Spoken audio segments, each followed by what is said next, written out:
নমস্কার, আমি কঙ্কনা। সময় বাংলা সংবাদে আপনাদের স্বাগত। দেখে নেব আজকের বিশেষ বিশেষ সংবাদ। রাজা নরেন্দ্রলাল খান মহিলা মহাবিদ্যালয়ে রক্তদাতা উদ্বুদ্ধকরণ শিবির।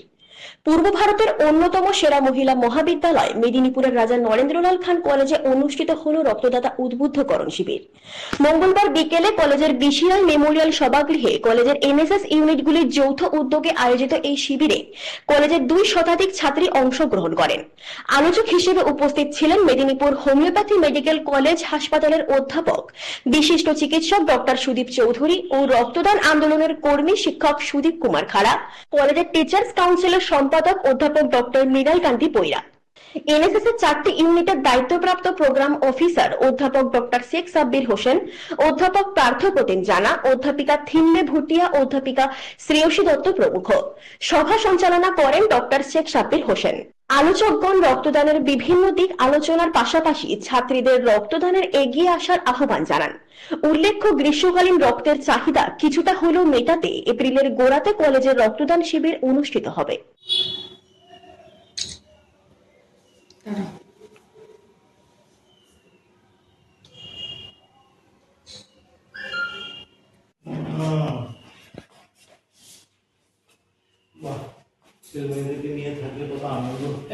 আমরা এদিকে আছি কল্যাণী কি আছে তাহলে আমি যেটুকু করে ছাত্র ছিলাম সেখানে রক্তদান শিবির সেখানে প্রথমবার রক্ত, এবং সেই রক্ত দেওয়ার আগে যে আগের রাত থেকে উত্তেজনা যে কালকে আমি রক্ত দেব, এই উত্তেজনা সবার মধ্যে এখন দরকার। সেই দিন থেকে রক্ত দেওয়া শুরু হয়েছে, আজ পর্যন্ত নাই নাই করে 51 বার প্রথমবার রক্ত দেওয়া হয়ে গেছে। এটা একটু খুব আনন্দের জায়গা, এবং জীবনে লক্ষ্য ঠিক করো যে কমপক্ষে 50 বার মতো রক্ত দেবে। পুরুষদের ক্ষেত্রে 3 মাস ছাড়া রক্ত দেওয়া যায়, আর আমাদের মা বোনদের ক্ষেত্রে 4 মাস ছাড়া রক্ত দেওয়ার সুযোগ একটা রয়েছে। রক্ত কিন্তু আমাদের শরীরে তৈরি হয়, সেটা একটা সময় পর রক্তটা নষ্ট হয়ে যায়।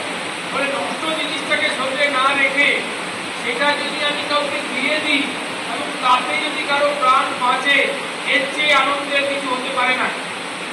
আজকে যদি অনেকেই ভাবছে ব্লাড ব্যাংক তো রয়েছে, ব্লাড ব্যাংকে তো রক্ত পাবো, আমি রক্ত দিয়ে কি করবো? ব্লাড ব্যাংকে রক্ত কোথেকে আসবে? বিভিন্ন ক্যাম্প থেকে রক্ত সংগ্রহ করেই তো ব্লাড ব্যাংকে নিয়ে যাওয়া হয়। এখন অবশ্য ব্লাড ব্যাংক বলা হয় না, ব্লাড সেন্টার বলা হয়। যদি আমি রক্ত না দিই তাহলে আমার বাড়ির প্রয়োজন রক্ত পাবো কোথেকে? আর সবচেয়ে সমস্যা, আপনি ভাবছেন যে আমাদের তো আমরা 5-10 জন ভাই বোন কাকা বলছি সব একসঙ্গে থাকি। এখনকার নতুন নিয়ম অনুযায়ী আপনার এবং সবার উপরে আমার কাছের বন্ধু আরেক মাস্টারমশাই সুদীপবাবু,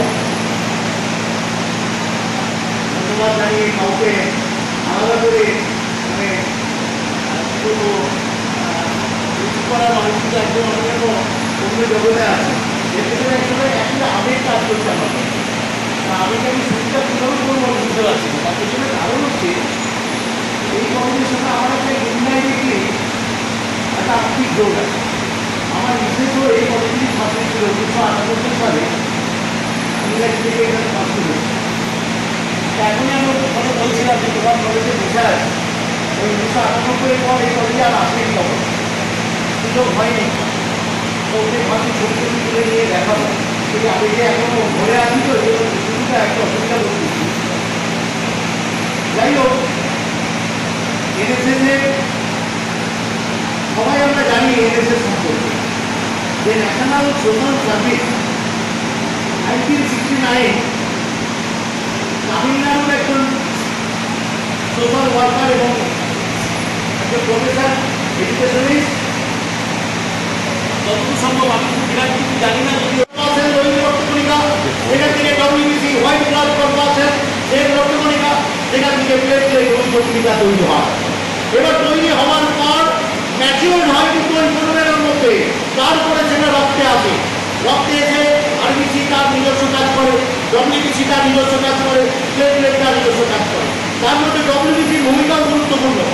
আমরা যে ভাইরাস ঢুকছে নাক দিয়ে, জলের মাধ্যমে, খাবারের মাধ্যমে, তাহলে ব্যাকটেরিয়া, ভাইরাস, প্যারাসাইট যাই ঢুকুক না কেন, শত্রু ঢুকলেই প্রথমে একেবারে ফাইট করবে কে? ওই ডব্লিউবিসি। তাহলে ডব্লিউবিসিকে ভালো থাকতে হবে, রক্তকে ভালো থাকতে হবে। আর ওই রক্তকণিকা কি করছে? আমরা যখন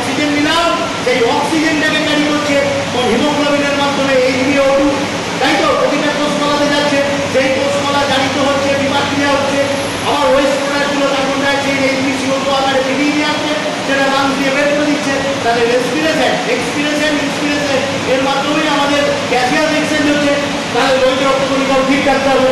আবার মেয়েকে চলে গেল, অপারেশন হলো, প্লেটলেট অনুচক্রিকা আমাদের রক্ত চঞ্চলে সাহায্য করে। তাহলে রক্ত পর্যাপ্ত থাকতে হবে, তাহলে রক্ত তৈরি হয় অস্থি মজ্জা বোন ম্যারো। কিন্তু প্রশ্ন হচ্ছে বোন ম্যারো থেকে কে তৈরি করছে? রক্তটাকে কে তৈরি করছে? তৈরি করছে আয়রন, লোহা। লোহা মানে এই লোহার ক্যারেক্টার বিল্ডিং, যেটা স্বামী বিবেকানন্দ বলেছিলেন যে চরিত্রের বিকাশ হতে হবে। সমাজে যেন আমি মাথা উঁচু করে বসতে পারি এবং সমাজের জন্য আমার যেন স্যাক্রিফাইস থাকে। জার্মান ভাষায় একটা কথা আছে, এই বেরুক কথাটার মানে হচ্ছে ইংরেজিতে মিশন, MISSION, মিশন। কথাটা আমরা অনেক জায়গায় শুনবো, যেমন কার্গিল মিশন, যেমন রামকৃষ্ণ মিশন, বা কোনো একটা এক্সপিডিশনে যাবে কেউ। আমরা জানি যখন কোথাও যুদ্ধ হবে, যুদ্ধের আগে অনেক পরিকল্পনা করতে হয়, মিশন সাকসেস করার জন্য অনেক পরিকল্পনা, সেখানে মিশন শব্দটা পাবো। এই মিশন শব্দটার অর্থটা কি? এই মিশন শব্দটার অর্থ হচ্ছে বেরুক থেকে এসেছে, জার্মান শব্দ। এই মিশন কথাটার মানে হচ্ছে কলিং ফর, যার জন্য তোমার জন্ম হয়েছে। এটার মানে হচ্ছে যার জন্য জন্ম হয়েছে। এখন কার জন্য জন্ম হয়েছে? জন্ম শুধু আমার বাবা মা আর আমার পরিবার, আমি খাবো দাবো বড় হবো তার জন্য নয়। তুমি এসেছো as a representative of nature. তাহলে প্রকৃতির তুমি একজন দূত হিসাবে এসেছো, মেসেঞ্জার হিসাবে এসেছো, for the service of the humanity, for the service of the nation, for the service of the nature.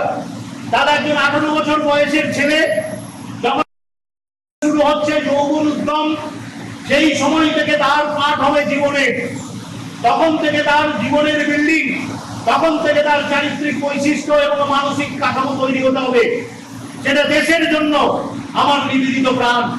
তাহলে এনএসএস এর যিনি স্রষ্টা, সেই ডক্টর রাও কিন্তু এটাই ভেবেছিলেন যে এই যুব সম্প্রদায়কে ডাক দিতে হবে, সমাজের পিছিয়ে পড়া মানুষকে এগিয়ে। সংবাদ এখনকার মতো এই পর্যন্তই।